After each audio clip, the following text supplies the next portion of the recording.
Alamin ang latest weather update ngayon dito sa Sir Aris Official Weather News Today.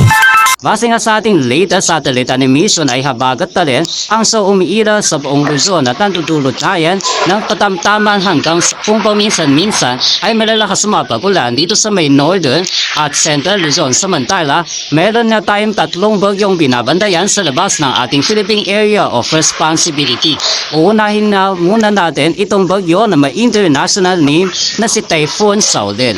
Huli nga yung namataan sa layong 1,950 kilometers silangan na extreme northern Luzon at may taglay na lakas ng hangin na maabot ng 165 km per hour malapit sa sentro nito at pagbugso na maabot hanggang 205 km per hour.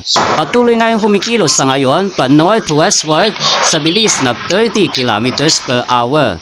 At ito nga si Bagyong Saudel ang inaasahan natin magpapalakas sa ating habagat, kaya naman aantabayan na natin mamaya kung ano ba yung maging pagkilos nito sa mga susunod na araw.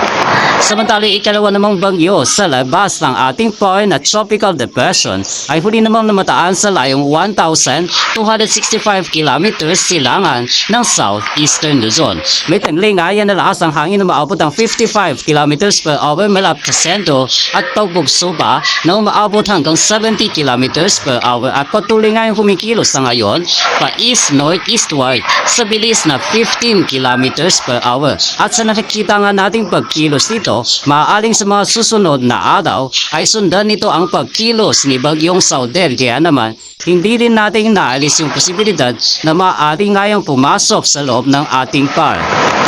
Samantalang yung ikatlo namang bagyo sa labas ng ating par na si Tropical Depression Genali o ito yung dating si Bagyong Neneng, huli naman yung namataan sa layong 520 kilometers north o hilaga ng Itbay at Batanes. May taglay na lakas ng hangin na maabot ng 55 kilometers per hour malapit sa sentro nito at pagbugso pa na umaabot hanggang 70 kilometers per hour at kumikilos tayo ngayon pa southwestward sa bilis na 25 kilometers per hour. Inaasahan na natin na dahil malapit na yan sa kalupaan sa silangang bahagi ng China ay posible na nga yan mag-landfall sa mga susunod na oras, kaya naman nananatili na wala na itong direktang epekto sa limang bahagi ng ating bansa.